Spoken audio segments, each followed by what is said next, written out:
Do you panic every Sunday evening because you realize that tomorrow is Monday again?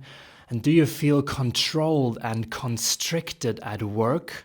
Then you may be a highly sensitive person in the wrong job. I will start right away with the top 5 most unfavorable jobs for highly sensitive people. But first, what actually makes a job pretty unfavorable for an HSP? There are a couple points. So first of all, these are jobs that permanently overstrain or understrain your central nervous system. These are also jobs where you are exposed to loud noise, to heat, cold and intense lights or smells. Also jobs where you're not in control of your whole environment. And also work that is associated with very high time and expectation pressure. So we look into the top 5 of the worst jobs for HSPs now. And we start here with the 5th place, which is a cook.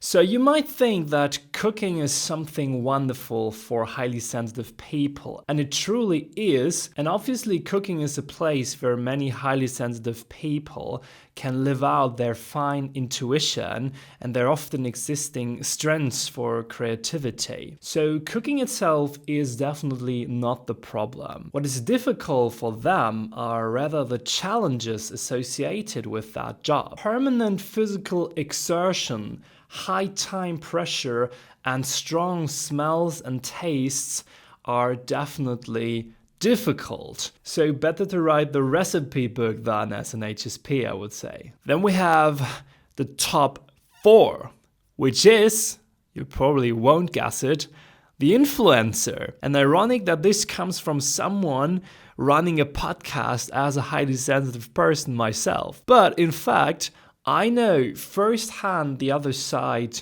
of the coin. The constant reliance on analytics dashboards. I experienced that in marketing.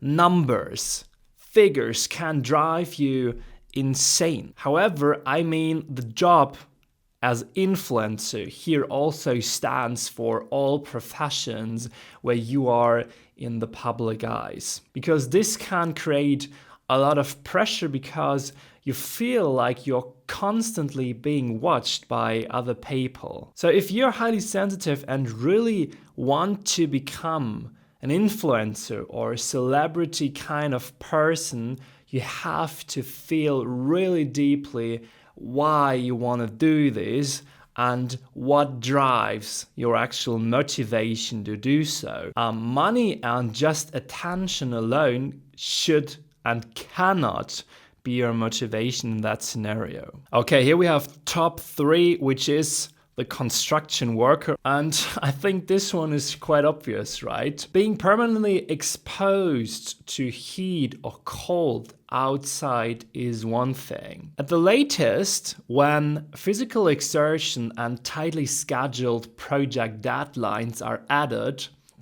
the receptive nervous system of HSPs is definitely overloaded. This is why by nature, highly sensitive people tend not to be the frontline people who are heavily involved, but rather the planners and the thinkers in the background. For example, the architect behind the building project. This could be a more favorable job. Then we're getting there.